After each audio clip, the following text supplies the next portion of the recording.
Buongiorno da Giulio Cainarca a tutti coloro che sono all'ascolto di Radio Padania Libera, e dopo aver seguito la diretta dal Senato torniamo invece in studio con Claudio Borghi Aquilini, che ci ha raggiunto qui. Buongiorno a Claudio. Buongiorno a tutti. Riprendiamo il filo del discorso dove ci eravamo interrotti la scorsa settimana, perché la prima pagina dell'agenzia ANSA di stamani si apre con una notizia che ha a che fare con la Banca Centrale Europea. Ti ricordi, Claudio? Avevamo detto qua bisogna precisare qualcosa a proposito di queste istituzioni che riempiono le cronache ma sono poco conosciute nel dettaglio delle loro funzioni e composizione reale. Comunque la BCE dice che l'Italia va bene per il deficit, servono più sforzi, la priorità è il debito e con le nuove misure l'inflazione in Europa tornerà verso il 2%. Siccome sembra un messaggio per iniziati così riassunto, ti chiedo di tradurlo a beneficio di chi dovesse comprendere cosa significa una serie di affermazioni di questo genere. Ma secondo me però il cittadino italiano, al di là delle parole, qualcosa comincia a intuire. Cioè, del tipo? No, normalmente di tutte queste parole, quando uno sente sforzi, già intuisce che lo sforzo è uno sforzo recettivo, non so come si suol dire, posteriore. Il fatto è questo. Noi da 6 anni stiamo sentendo la parola sforzi, ma a dire la verità, da quando più o meno siamo entrati nell'euro sentiamo la parola sforzi. Ricordiamo che nel 2001, quando iniziò l'euro cartaceo, diciamo così, e al governo c'era anche la Lega, per cui si sono ricordati che cosa significava. Cioè uno arriva con delle belle idee, no? Per cercare magari di rimettere in carreggiata il paese, e a un certo punto arriva qualcuno subito che dice no, non si può fare, no? Non si può fare perché devi fare degli sforzi per ridurre deficit, debito e così di questo tipo, no? Sacrifici e quelle cose lì. E uno dice vabbè, comincio a farli. Dall'altra parte, invece, avevi degli stati, sempre europei, che invece gli sforzi non li facevano, o meglio, magari li facevano fare a lavoratori, salari e così di questo tipo, ma a spese del pubblico. Tant'è vero che uno continua a non crederci, però andate a vedere i numeri, è abbastanza facile ormai, perché prima all'epoca internet non c'era, o quantomeno era usata soltanto da poca gente, quindi era difficile trovarci qualcosa di interessante, o meglio, le prime cose che si trovavano erano cose che avevano poco a che fare con l'economia. Adesso di numeri ci sono in tutte le salse, andiamo a vedere per esempio questo famoso debito pubblico, questa roba che è la fonte di tutti gli sforzi che vogliono farci fare, quando dal 2001 in avanti vediamo che il debito pubblico dell'Italia veniva costantemente ridotto e vediamo che il debito pubblico della Germania veniva costantemente aumentato. Quindi qualcosa non torna. Perché da una parte abbiamo un'istituzione che è quella che ha in mano il nostro portafoglio, perché non dimentichiamolo che noi ci siamo spossessati della sovranità monetaria. Quindi questi signori perché parlano... Apro una piccola parentesi, però siccome io ho una formazione, diciamo così, di studi di scienze politiche, mi ricordo nel secolo scorso che la sovranità monetaria era uno degli attributi fondamentali, insieme alla spada, della sovranità tout court di un paese. No? Giulio. E mi pare che siamo davanti con l'Unione Europea, che è stata fatta passare, diciamo, come la cosa più naturale e ovvia del mondo, invece è un'assoluta anomalia nel corso della storia. Cioè abbiamo un governo di uno degli attributi fondamentali della sovranità, che è la moneta, che in realtà non ha alle spalle alcuno Stato sovrano, come l'abbiamo sempre concepito nel corso della storia, perché qui si tratta di una comunità di Stati che si sono più o meno volontariamente spossessati di uno dei requisiti fondamentali della loro sovranità. E sovranità vuol dire anche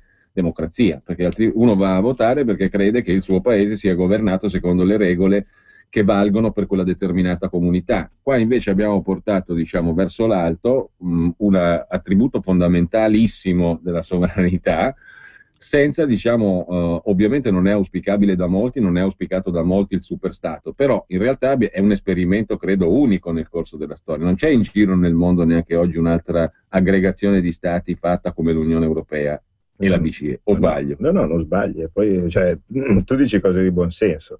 Verrà ricordato questo esperimento nella storia, ma non verrà ricordato nella voce successi, verrà ricordato nella voce abomini, cioè così come verrà ricordato il Terzo Reich o cose di questo tipo. Sono tutte delle cose che nella storia ci rimangono, ma non certo verranno presi ad esempio come cose virtuose. Questi signori non solo hanno, diciamo, sono i detentori, quindi questa BCE che ci fa le raccomandazioni, non solo sono i detentori del potere monetario di cui noi ci siamo spossessati e quindi ci troviamo menomati della prima caratteristica, di una delle più importanti caratteristiche appunto della democrazia o dello Stato nazionale, ma sono anche totalmente indipendenti. Cioè, praticamente siamo riusciti a realizzare, dopo migliaia di anni di progresso e così via, il sommo sacerdote, no? Cioè una roba tipo il faraone, cioè l'Egitto, dove a un certo punto c'è uno che dice: ma sì, ma guarda, bisogna fare la piramide. Ma perché bisogna fare la piramide? Ma tu comincia a farla, se no ti arriva la frustata, no? È così, ma poi magari quelli là facevano la piramide che, oddio, può anche essere una cosa che rimane nel tempo. Qua creano invece la piramide dell'Unione Europea è la disoccupazione. Non so, forse vogliono riuscire a portare tanta gente sufficientemente in uno stato di disperazione tale per cui anche poi dopo mettersi con uno che ti frusta a costruire la piramide risulterà piacevole, no? Stiamo tornando all'Egitto, ecco, questo qui è il nostro metodo di governo dove stiamo andando. Comunque, cosa ci dicono in buona sostanza costoro? Ci dicono che sul deficit andiamo benino. Non capisco sinceramente anche lì da dove gli derivi il discorso che il deficit andiamo benino, perché il deficit, sempre parlando di cose terra-terra, il deficit è la differenza fra quanto incassi e quanto spendi, no? In un anno. E questo è una roba tipica che tutte le famiglie conoscono. La differenza fra le famiglie e lo Stato dovrebbe essere che lo Stato non dovrebbe preoccuparsi più di tanto se spende un po' di più rispetto a quello che incassa, perché avendo la sovranità monetaria, appunto, quello che manca ce lo può mettere. Ma in teoria non dovrebbero preoccuparsene neanche le famiglie. È abbastanza normale che ci siano delle situazioni dove, per esempio, si attinge a risparmi, ma soprattutto è abbastanza normale dove una famiglia, per esempio, spende molto di più di quello che guadagna l'anno che, per esempio, si compra la casa, fa il mutuo, no? E poi dopo quello rimane. Ora, il fatto che il deficit, dice andiamo bene sul deficit, però cozza contro un'altra cosa che ci hanno fatto fare a viva forza, vale a dire il pareggio di bilancio.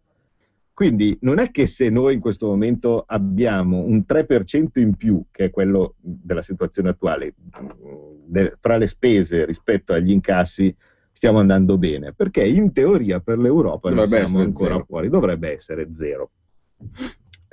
Notare, non mi pare di ricordare che ci sia stato nessuno Stato europeo, di certo non Germania o similare, che anche negli anni buoni, da quando è partito l'euro, fosse a zero col deficit, no? Quindi non si capisce bene con che criterio, no, uno impara. Non so, come dire, io sono uno che normalmente faccio un atleta che correva in 100 metri in 10 secondi, no?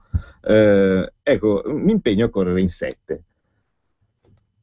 Probabilmente è una scemenza, perché se nessuno, ma neanche gli altri, quelli considerati più bravi di me, correvano in 7, non capisco su che base io possa fare una promessa che io correrò in 7, perché, ripeto, questo pareggio fra uscite e entrate noi non l'abbiamo mai visto. Ma non solo.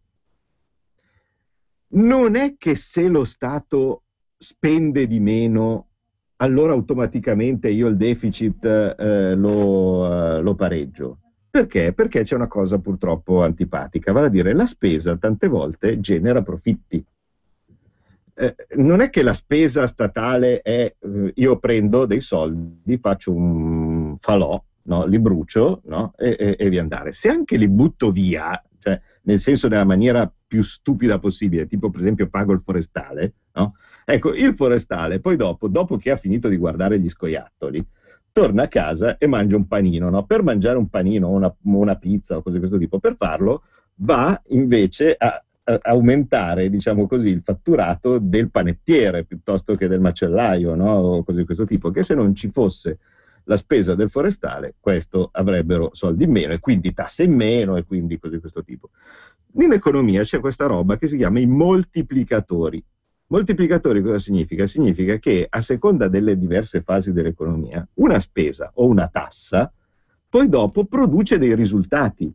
Non è che funziona in maniera automatica, beh, che c'è, io taglio 100 di spese e quindi ho 100 di deficit, no, fra entrate e uscite. Che problema c'è? Io taglio 100 di spese, l'anno prossimo sono a zero.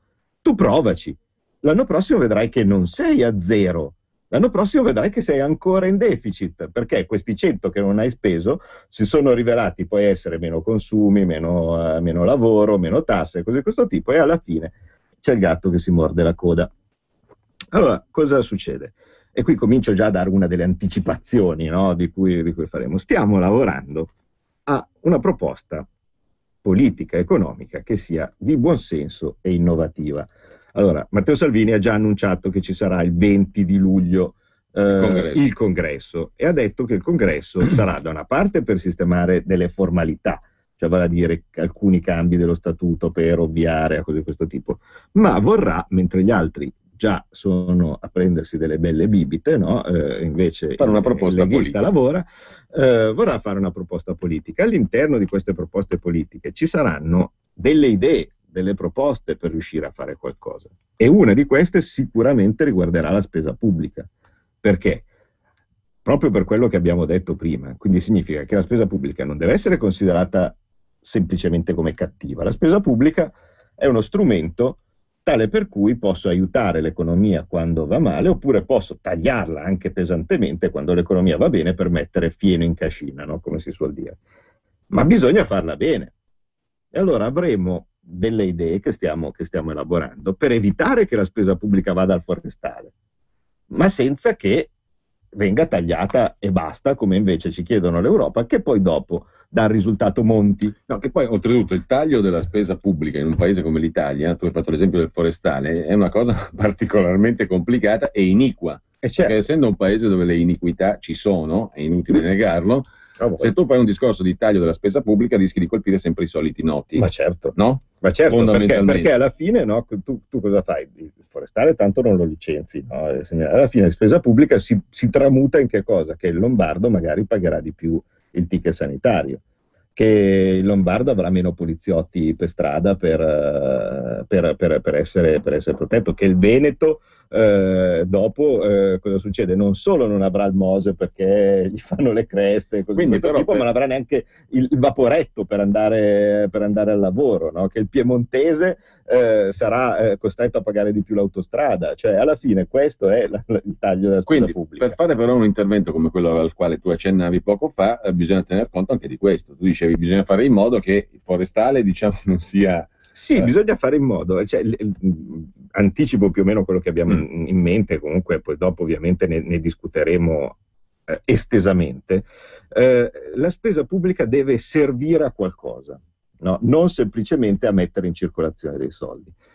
Dato che in questo momento uno dei problemi che l'euro ci pone, perché tutto ovviamente serve a completare la questione basta euro, non è che finite le europee basta euro non ne parliamo più, basta euro è sempre questione centrale, no? Però dobbiamo arricchirla ovviamente con proposta politica, perché se si riusciva a far saltare l'euro subito il problema non c'era, cioè nel senso quello c'è, poi dopo ognuno presenta una proposta politica con comodo e si rifanno le squadre. Adesso non si può semplicemente dire no, non proponiamo niente, no, aspettiamo che cada l'euro. Bisogna avere una proposta politica che sia fatta di fatti e non di parole, anche se poi qualcuno può essere scontento. Cioè, abbiamo imparato anche dalla campagna elettorale del basta euro che far contenti tutti non si può, ma alla fine poi dopo se dici delle cose chiare e di buon senso poi dopo pagano, anche a costo di perderne 10, no? Che dicono no, ma io sono importatore di macchine tedesche, per me il basta euro è una stronzata. Ok, perdi questi 10, però ne guadagni altri 100 che dicono no, forse però io magari mi conviene lavorare, no? Piuttosto che fare queste cose. Allora, vi comincio a dare un piccolo cosa. Allora, noi abbiamo visto, no, nel nostro basta euro, in tutte le cose che abbiamo detto, che uno dei problemi che ci origina l'euro è che importiamo troppe cose, perché ci risulta conveniente andare a comprare le cose all'estero, dato che la moneta è forte, e questa convenienza però la paghiamo con la disoccupazione in casa, no? Allora la mia idea è, ma dato che ci sono tante cose che in Italia non vengono più fatte, proprio perché conviene andarle a comprare all'estero, ma se proprio dobbiamo spendere soldi pubblici, spendiamoli per fare queste cose in Italia, anche se è antieconomico, perché uno dice io vado a comprare, esempio banale, io vado a comprare il gesso dal Marocco perché mi conviene di più importarlo da lì, no? Alle imprese conviene di più importarlo da lì piuttosto che estrarlo dalle miniere del Bergamasco, no? Della Valsabbia o cose di questo tipo. Bene, se noi invece di chiudere le miniere della Valsabbia le sovvenzioniamo con lo Stato per fare una cosa antieconomica, perché è ovvio che costa di meno andarla a prendere dal Marocco, però intanto mettiamo a lavorare della gente qui e in più riduciamo le importazioni, perché se ce la facciamo in casa poi dopo non abbiamo più da spendere, non dobbiamo più andare a comprare le cose in Marocco, senza danneggiare nessuno in Italia, nessun tipo di concorrenza in Italia, perché non è che c'è un'altra azienda in questo momento che fa quella cosa lì, no, importiamo e basta. Ecco, le cose che importiamo e basta, possiamo pensare di produrle, quindi non soldi a pioggia per non fare un tubo, soldi per produrre delle cose in Italia. Ma questo vuol dire spostare la spesa da una parte all'altra o aggiungere spesa? No, questo vuol dire spostare la spesa da una parte all'altra, ma in ogni caso vedrete che nel momento stesso in cui se anche si dovesse spendere in aggiunta rispetto a quello che spendiamo adesso per produrre, la differenza poi alla fine è somma positiva, perché se il moltiplicatore, quello di cui si diceva, è più alto di 1, ed è il nostro caso, quindi significa che in uno stato dove sei in crisi economica come l'attuale, una spesa porta un indotto maggiore, perché? Perché il minatore che inizia a lavorare poi dopo inizia anche a spendere, cioè vale a dire finalmente ha trovato un lavoro, va in miniera contento, no? D'altra parte c'è anche gente che va in miniera contento, cioè c'è della gente fierissima dei propri lavori, ma va in miniera contento, esce fuori, può mantenere la famiglia, può comprarsi la casa, può prendere dei vestiti alla figlia e cose di questo tipo, e la somma poi dopo delle sue spese dà un beneficio a negozianti, produttori, panettieri, macellai e cose di questo tipo, in termini di tasse superiore, in termini di PIL superiore rispetto a quello che è stata la spesa. Per cui se si parte con una spesa PIL, quindi quello che spende lo Stato e quella che è la ricchezza prodotta dello Stato, di 1, poi dopo si vede che il PIL è cresciuto di più rispetto alla spesa. È l'opposto di quello che faceva Monti. Pensiamo a cosa succede, cioè in teoria uno dovrebbe fare così, no? Cioè, normalmente il buon senso. Se io entro su una macchina e non so se la retromarcia è davanti o di dietro sul cambio, no? C'è qualcuno che ce l'ha da una parte e qualcuno ce l'ha dall'altra e non c'è scritto sul pomello. Cosa fa uno di buon senso? Prova a mettere la prima in alto a sinistra, no? Se la macchina va indietro, a quel punto ha la certezza che la retromarcia è lì e deve mettere la leva dalla parte opposta, no? Ecco, noi vediamo cosa ha fatto Monti. È arrivato Monti e ha messo più tasse e ha tagliato le spese.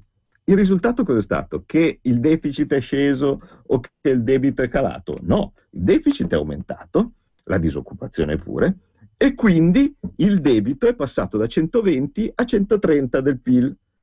Quindi quella è la rappresentazione più chiara, che quella era la leva messa nella retromarcia. Se noi mettiamo la leva dalla parte opposta, vale a dire tagliamo le tasse e aumentiamo le spese, ma aumentandole in modo giusto, non buttando i soldi per il cavolo, vedremo che l'economia poi dopo cresce di più rispetto a quello che è la mia spesa. Una modesta obiezione, diciamo, tagliare le tasse e aumentare le spese, come si fa? Allora, no, è molto semplice a dire la verità. C'è un altro problema che non è quello. Se il moltiplicatore è positivo e io taglio le tasse e aumento le spese, significa che poi dopo si paga da sola il taglio delle tasse, perché è crescita, no? Proprio perché prima era la parte opposta. Quindi supponiamo che... Questo ha a che fare anche con quello che ha anticipato il segretario Salvini a proposito della flat tax sostanzialmente, o di qualcosa di simile, no? Sì, assolutamente sì, ha esattamente a che fare con cioè quello. Riduciamo a un'aliquota unica, Salvini ha parlato del 25% a titolo esemplificativo, però il concetto è solo un esempio, lì, in realtà probabilmente è più basso. Il concetto è quello, diciamo, riduciamo l'imposizione fiscale, la semplifichiamo radicalmente con un'aliquota unica per ricchi e poveri, per tutti, diciamo, e con questo scommettiamo anche sul fatto che le entrate aumentino, in un regime di certezze e di spietatezza verso chi evade a quel punto là. Esattissimo. Beh. Allora, questa sarà ovviamente, questa l'ha già anticipata il segretario, e sarà una proposta che sono sicuro che farà discutere, no? Io l'ho pensata nel dettaglio, cioè non è che sto buttando lì idee così, tiriamo delle cose e poi vediamo cosa succede, no? Ho tutti i numeri, come potete immaginare, in tasca. Allora, questa flat tax non è una cosa che viene dal cielo. Ci sono 40 stati nel mondo che la applicano, no? In tutti e 40, 39 per la precisione, comunque in tutti e 39 è successo così, in uno c'è stato però poi vi spiego anche perché. Comunque diciamo in tutti e 40 gli stati in cui è stata applicata, il gettito fiscale di quella tassa è aumentato. In certi casi è aumentato fortemente. Perché? Perché noi stiamo sempre a pensare che, caspita, però se io faccio un'aliquota unica, poi dopo Totti paga di meno, no? O cose di questo tipo. Va bene. Guardiamo i numeri. In Italia la percentuale di quelli che dichiarano sopra i 300.000 euro all'anno, che sono tanti soldi, tantissimi soldi, per carità, ma non stiamo parlando di un miliardario, cioè uno che guadagna 120, 130, con le aliquote attuali, 120, 130.000 euro netti all'anno, che ripeto sono tantissimi soldi, però di certo non compri lo yacht da 10 milioni, cioè quelli che girano con lo yacht, il briatore, di questo tipo sono tutt'altra gente. E guarda caso, questi qui non sono residenti in Italia, cioè quasi nessuno. Comunque, in ogni caso cosa succede? Queste persone che dichiarano 300.000 euro all'anno, no? che quindi è tanto, ma insomma non si possono permettere un attico da 3 o 4 milioni, sono lo 0,05 della popolazione. Per fare una rappresentazione tipica è come gli abitanti di Carbonia rispetto al resto dell'Italia, o di Formigine, non so, per gli amici emiliani, rispetto a tutto il resto dell'Italia, no? Quindi significa che la percentuale di incontrarne uno, no, di questi eroi della dichiarazione del reddito, è la stessa che se uno di accendere a caso la televisione, no? Cioè in un momento, è quasi di vedere la cerimonia d'apertura delle Olimpiadi. Cioè, quindi virtualmente non esistono questi soggetti. Quindi noi ci dobbiamo preoccupare nel caso che questi soggetti potrebbero avere un beneficio, e io direi se lo meriterebbero, perché sono gli unici coglioni che hanno dichiarato tutto, no, fino adesso, con delle tasse senza pari, no? E non solo, guarda, io sono anche via dalla categoria, perché io ne facevo parte, diciamo così, no, in passato. Adesso sono ritirato, come tutti sanno, dal lavoro da un po', quindi sono anche insospettabile dal punto di vista del conflitto di interesse. Ma dall'altra parte che cosa abbiamo? Abbiamo che tutti questi ricchi, che invece in questo momento trovano molto più conveniente eludere le tasse, Perché se io sono, diciamo così, ricco e mi chiedono il 70% di tasse, non è che posso evadere un po' fino ad arrivare. Cioè, quando uno dice evado tutto. È un po' come chi non ce la fa a pagare il mutuo, no? Non è che chi non ce la fa a pagare il mutuo ne paga un pezzo. Se ce la fai paghi tutta la rata, se non ce la fai smetti di pagare, no? È un fenomeno che le banche conoscono benissimo. È inutile sanzione per sanzione, uno dice vabbè, non pago, no? E tanti saluti. Quindi il gettito mancato di gente che dice no, sapete cosa c'è? Io non pago, no? Perché è esoso, perché il mio commercialista mi ha detto che se metto la sede a Malta non pago un cacchio, perché il mio commercialista mi ha detto che se io metto tutto in una ditta, in una fondazione, un istituto, così questo tipo, se mi invento gli scarichi non pago niente. Ecco, tutta questa parte qua emerge perché conviene molto di più pagare, non so, il 20% o qualcosa del genere. Tu dici emerge naturalmente. Emerge naturalmente, perché? Perché è sempre emersa, cioè tutte le volte che è stato provato che si è provato a fare una cosa del genere in stati specialmente, e l'effetto era tanto più eclatante quanto più era diffusa l'evasione negli stati.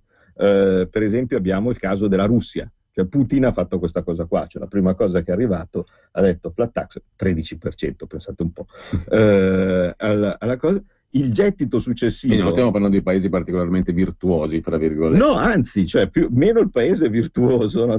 Più funziona questa cosa qua, no? Oppure...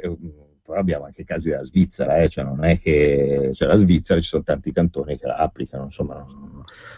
Comunque, in ogni caso, cosa succede? Che più il paese è, diciamo, abituato a gente che scantona, più questa roba ha un effetto dirompente, perché io a quel punto cosa succede? Trovo che mi risulta molto più conveniente. Mi regolarizzo. Sì. Non ho più, diciamo, da inventare stratagemmi. Non sto lì a complicarmi la vita o a dormire preoccupato perché devo andare a firmare le carte in Liechtenstein piuttosto che a prendere la cosa, andare a Malta, no? E similari. Smetto di arricchire altri, no? Vale a dire gente che sta ai nostri confini e che non siamo noi.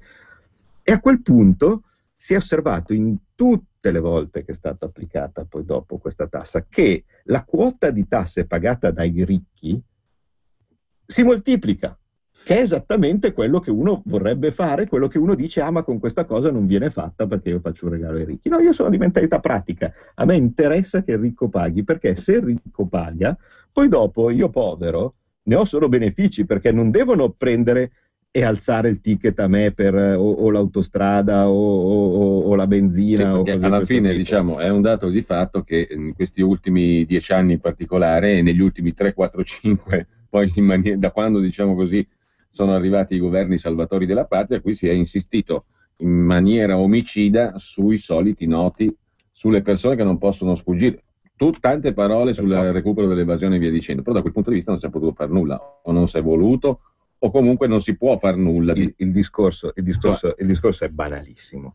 Se io vi ho detto che quelli che dichiarano 300.000 euro o più sono come gli abitanti di Carbonia, no? Rispetto all'Italia, se noi anche, non preoccupatevi cittadini di Carbonia, vi si dice, siete presi come esempio, se noi anche tiriamo una bomba H su Carbonia, no? e la rasiamo al suolo, cioè a zero, non è che l'Italia sta meglio o sta peggio. Per cui quelli che vanno al governo, tipicamente il PD, e dicono noi faremo pagare i ricchi, no? O cose di questo tipo. E poi dopo gli unici che hanno su cui rifarsi sono questi 30.000, no? Che già peraltro stanno pagando delle cose. Vi stanno dicendo una sonora balla, perché in realtà il proclama adesso faremo pagare i ricchi si spalma sulla base della piramide, perché se io voglio ottenere gettito, no, da una situazione del genere, chi è che alla fine pagherà? Pagherà il povero. Quindi noi abbiamo il governo che non so se ve ne siete accorti, Beh, no, anche perché devi fare numero, ma secondo me un po' ve ne siete accorti, che arriva e dice pagheranno i ricchi, e poi dopo tu, Mario Bianchi di Bergamo, con la casetta a Pinzolo, diventi ricco. Perché? E dici, ma è una casetta che costa 30.000 euro, no? No, sei ricco perché c'è la casetta, c'è la seconda casa e quindi devi morire. Tu che hai reddito a 20.000 euro sei ricco, tu che sei proprietario di prima casa, cosa gravissima, perché non sia mai che in uno che difende il migrante, no? Come si suol dire, è evidente che chi ha una casa è totalmente sbagliato rispetto a un sistema ideale, no? che vogliono congegnare. Quindi tu che possiedi la prima casa, sei ricco e devi pagare l'IMU, la TASI, la TARI e tutte le altre cose che adesso ti vengono vedrete a fine anno, farete i vostri conticini perché man mano vi arrivano a stillicidio e poi vedrete cosa non è diventato possedere quella cosa che dovrebbe essere esentata da qualsiasi tassa, che è la prima casa. Quindi purtroppo le cose stanno così, cioè se uno non considera le cose in modo minimamente pragmatico, minimamente pratico, ogni intento riformatore, diciamo riformatore che vada sulla base imponibile attuale, vale a dire su questa massa di gente che anche per difesa, chiamiamolo come vuoi, però non dichiara un tubo, e pochi che dichiarano tutto, alla fine si ribalta su tutti, no?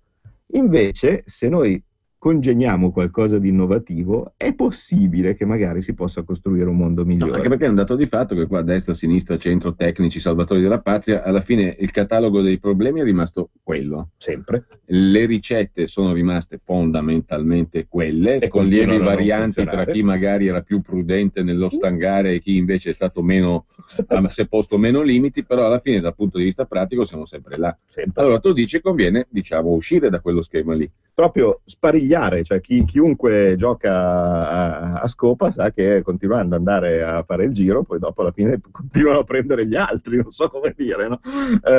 Invece va sparigliata, bisogna proprio fare cose radicali, cose totalmente differenti, cioè buttarsi per ricostruire poi dopo lo Stato. Cos'è l'obiezione vera? L'obiezione vera è che se io anche prendo e metto in piedi queste cose quindi, e funzionano, quindi se io anche riesco a far pagare meno tasse aumentando il gettito e ad aumentare la spesa qualificandola meglio, alla fine è probabile che finché io rimango nell'euro, poi anche se circolano più soldi, questi soldi verranno fatti, contribuiranno a creare il deficit, vale a dire, ecco, però, per si esempio, andranno a prendere beni rimanendo esteri. nell'euro e con le attuali regole, tu come fai a dire sovvenziono la miniera della Valsabbia? Quelli ti dicono dall'Europa non si può fare. Allora, almeno chiariremmo una cosa, vale a dire, se non abbiamo più neanche autonomia delle politiche, cioè traduco. No, perché è sovvenzione, no? La sovvenzione è una parola impossibile da pronunciare in Europa, è vietata. Sì, so benissimo, però dall'altra parte abbiamo che la Germania ha dato 300 miliardi alle sue banche. Cioè, allora, il discorso è, se noi diciamo che dobbiamo fare tutto quello che ci dice l'Europa, comprensivo di cose che sono totalmente contrarie al nostro interesse, allora è inutile anche che discutiamo. Ma soprattutto è inutile avere un governo. Cioè, e qui torniamo al punto però. Che ce ne facciamo? Cioè, vale a dire, se in ogni caso in Italia poi dopo noi non solo non abbiamo più la moneta, ma non abbiamo neanche più l'autonomia per poter fare delle politiche interne, no? Allora a quel punto il governo non serve a niente. E almeno ci tiriamo su una bella X e non ci poniamo più problema. Magari ci facciamo dare, non so, una casacca di cotone, qualcosa del genere, con un numero, ci facciamo indicare qual è il nostro remo, e a quel punto gli amici del Veneto sicuramente poi ci sanno insegnare, no, com'è la boga, la veneziana, la tecnica migliore per la trireme, no? E cose di questo tipo, non so, forse poi dopo l'obiettivo migliore sarà la prospettiva di carriera sarà fare quello col tamburo, no? Che che dà il ritmo, no? mentre remiamo, e allora facciamo quello, ma almeno sappiamo qual è la nostra condizione. Se invece l'Unione Europea, finché nell'attesa che cada l'euro, perché ripeto l'euro cadrà, ma ci chiede degli obiettivi, vale a dire voi dovete fare così, a quel punto scusa, ma l'obiettivo me lo fissi tu e già la cosa un po' mi sta sui coglioni, però diciamo che l'obiettivo me lo fissi tu, ma come realizzarlo poi te lo dico io, perché abbiamo visto che l'obiettivo lo fissi, poi dopo quando arriva il tuo cameriere a eseguire secondo i tuoi voleri, la cosa poi dopo funziona al contrario, lascialo fare a me. E se io riesco poi a tirarti fuori l'obiettivo che mi hai detto tu, ma con i miei metodi, poi ma hai anche da rompere le scatole. Cioè, attenzione, prendiamo sempre il nostro mitico ungherese, no? Il famoso Orban, no? Quello che il mostro, quello cattivo, così questo tipo che, stando pur sempre nell'Unione Europea, però ha cacciato via Fondo Monetario Internazionale, si è nazionalizzato la banca nazionale, ha felicemente il suo fiorino ungherese, ha una produzione industriale che secondo gli ultimi dati è in crescita dell'8%, così è giusto per capire come sono messi rispetto a noi, e questo soggetto ha una flat tax al 16% e ha portato maggiori introiti. Non ho capito, lo fa lui, per che motivo non posso farlo io? Cioè, e siamo tutti nell'Unione Europea, insomma, solito discorso, non sto a inventare niente, cioè, vediamo, ci sono delle cose che funzionano e delle cose che non funzionano. Allora, responsabilità di un uomo di Stato, no, qual è Matteo Salvini, è vagliare cosa sono le possibilità per cercare, pur mantenendo ovviamente, perché se no io posso fare tutte le riforme del fisco che voglio, posso fare tutta la spesa pubblica che voglio, ma se alla fine io non riesco a riprendermi la sovranità monetaria, io fallisco sempre, perché non ce la farei più, perché se anche paradossalmente, la cosa fastidiosa è che se anche ripartisse la nostra economia, a quel punto noi compreremmo questi cavolo di prodotti esteri sempre di più, cioè un cittadino finalmente libero dalla pressione dell'austerità compra, scusate, dico una marca a caso, dice caspita sono diventato ricco grazie al governo, compro la BMW. Alla fine di questo periodo di droga, diciamo così, i problemi ritornano paro paro, perché poi i soldi in più rispetto a quello che uno importa, rispetto a quello che uno esporta, se li deve procurare col debito, se lo Stato non produce più il suo denaro, la sua moneta. Quindi in ogni caso lì si arriva. Però non è mica detto che se io so che sarò libero fra 5 mesi in carcere devo necessariamente stare in ginocchio sulle puntine. Cioè io sono in carcere, ma se posso farmi dare, che ne so, un DVD per vedere un film che mi passa prima, è probabilmente meglio rispetto a dire va bene, io sono in carcere e in più mi legate per favore con gli anelli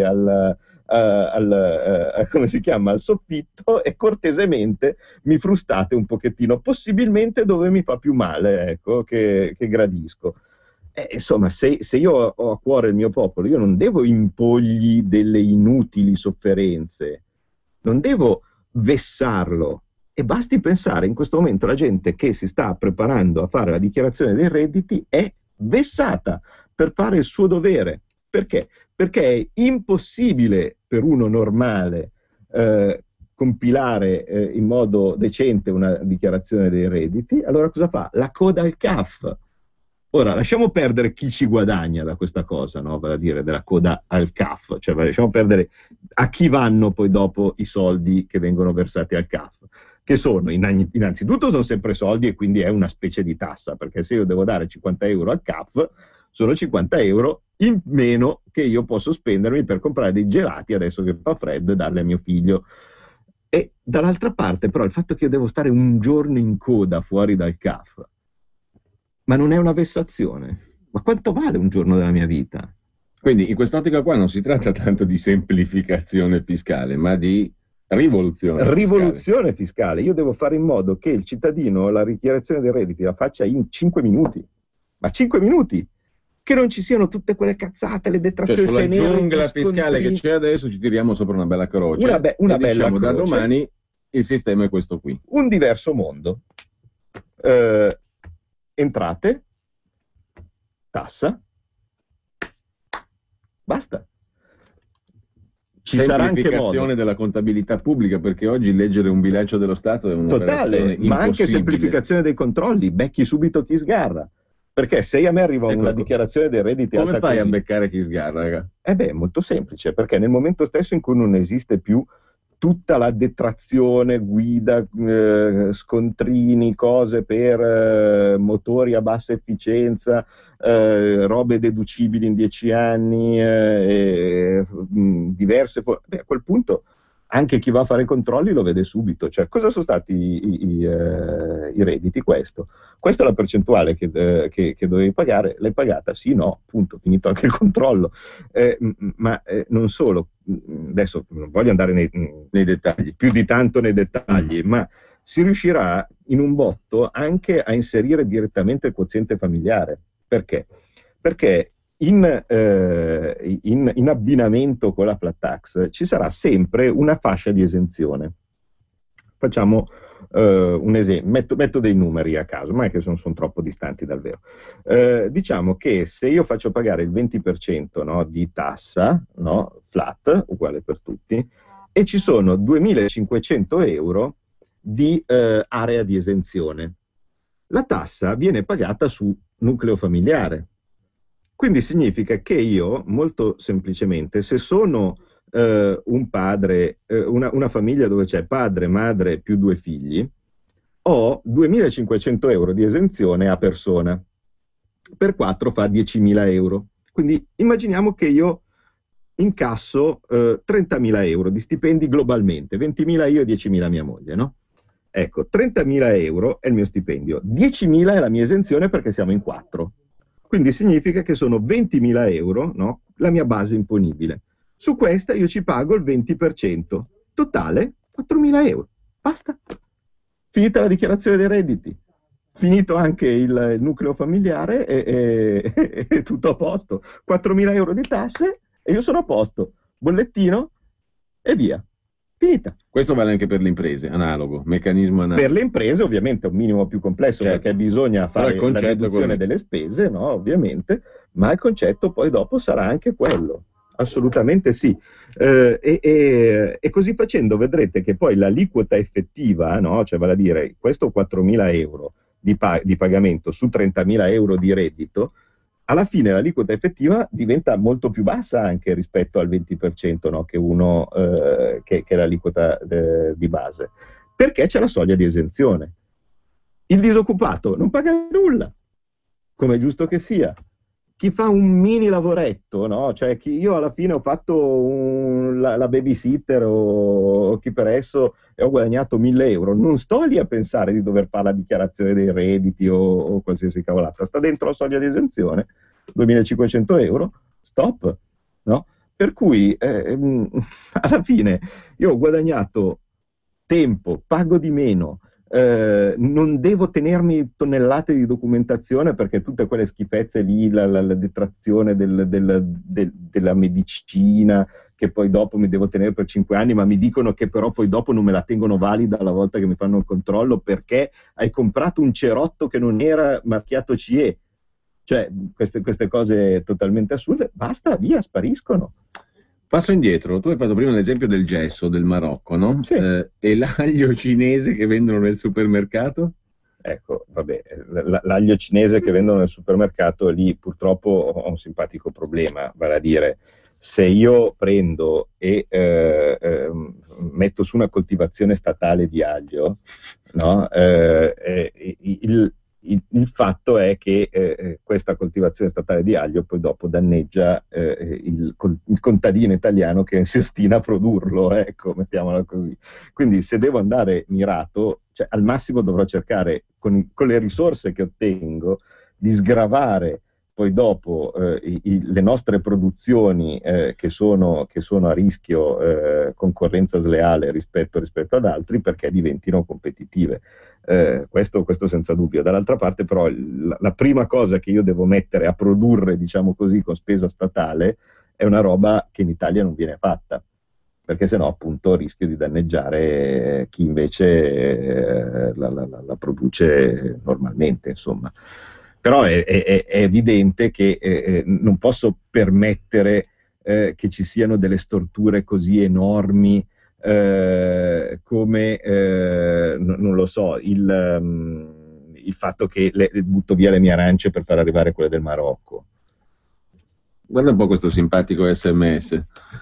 Che giravolta da funzionario della Deutsche Bank a novello portavoce dell'economia pianificata e sovvenzionata, professor Borghi. Giovanni da Bergamo. Ma io, a dire la verità, le cose che scrivo sono abbastanza simili da più o meno sempre, cioè, se devo dire, non so, se voi andate a prendere qualche mio articolo sul giornale, ne avevo letto uno oggi di cui mi ero anche dimenticato, del 2009, quindi stiamo, no, che 2009, scusa, del 2006, era del 2006, è un articolo del 2006, quindi andiamo per i 10 anni, no, in cui proponevo le stesse cose per il fisco e così via, e di cui Berlusconi, nonostante io scrivessi sul giornale, se ne sbatteva proprio larghissimamente, no? Alla fine, perché poi quando si trattava di tradurle poi in legge, chissà come mai faceva sempre delle marce indietro. In realtà ma si era affacciata una roba simile quando Tremonti parlava delle 3 aliquote, sì, infatti non si è fatto, certo, ci ha vinto quella è stata una delle grandi promesse tradite del popolo del centrodestra, cioè vi ricordate il contratto degli italiani? Allora il Berlusconi andò là da Vespa e disse che voleva fare 2 aliquote, no? Che era, se non mi ricordo male, il 20 e il 30% o qualcosa del genere. Voi l'avete viste?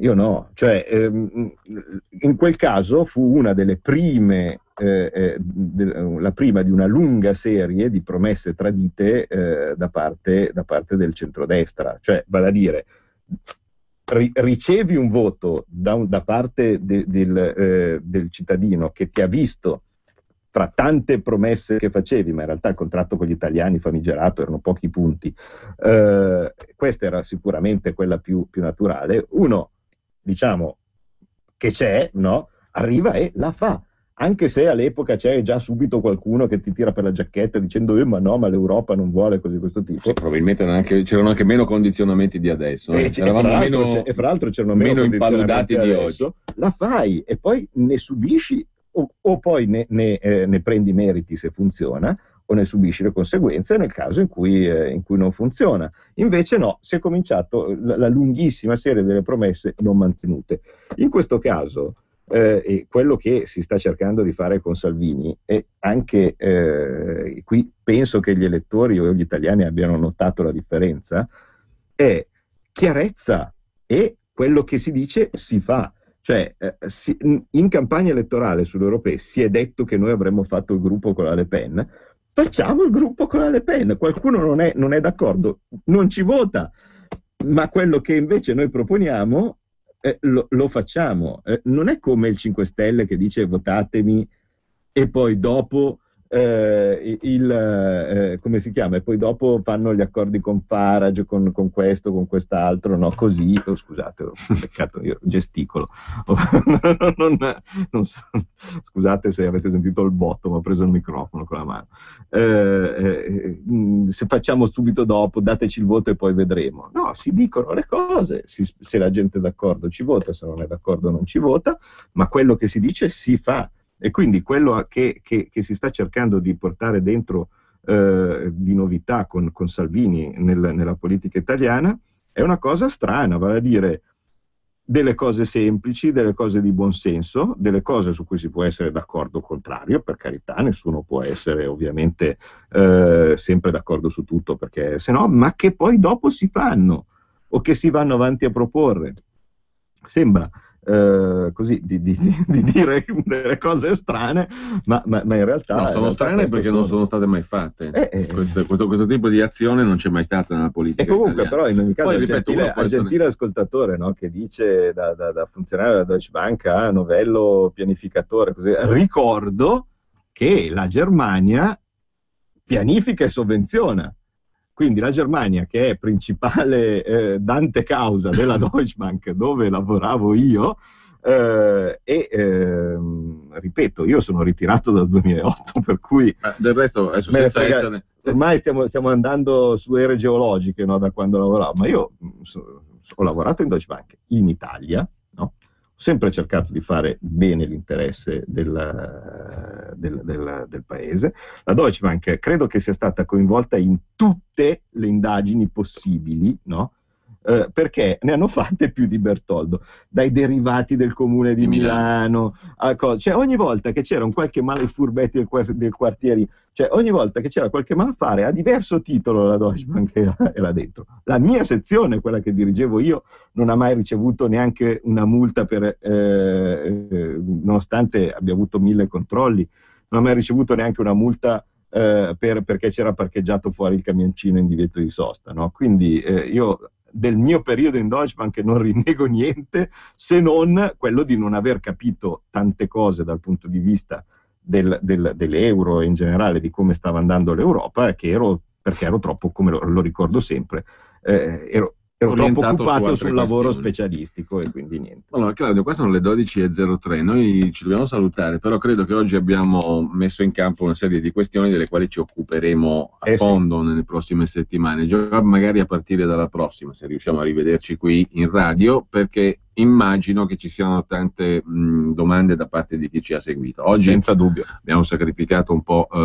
anzi l'abbiamo sacrificata totalmente la parte relativa agli ascoltatori, perché tra il dibattito parlamentare e le questioni di cui abbiamo parlato credo che sia stato però anche utile, perché così abbiamo un panorama di cose che poi affronteremo nelle prossime settimane e senza dubbio credo con le domande di chi ci ha seguito e le osservazioni, il dibattito, anche la partecipazione. Anche in questo caso, esatto, anche in questo caso è la maniera migliore. Comincio a buttare un'idea, poi dopo la gente vengono i dubbi dicendo oddio, ma non è che io pago di più, ma non è che cosa, ma non è che mi conveniva adesso. Il povero, il ricco, il povero, così. Uno tira fuori le cose, poi dopo le dispute. È come con l'euro, no? Cioè uno dice prima ti dico la notizia, giustamente tu poi dopo hai dei dubbi dicendo oh signore, ma sarà mica che il mutuo, ma che le cose così di questo tipo, e poi dopo si chiarisce. E poi parliamo anche di quei precedenti, diciamo, storici di cui hai parlato prima, i 39 paesi che hanno applicato la ricetta, cosa è successo. Sono tante le cose che dovremmo affrontare. Intanto io ringrazio Claudio Borghi Aquilini e saluto anche chi ci ha seguito fin qui. Ciao Claudio, grazie. Grazie Giulio, ciao.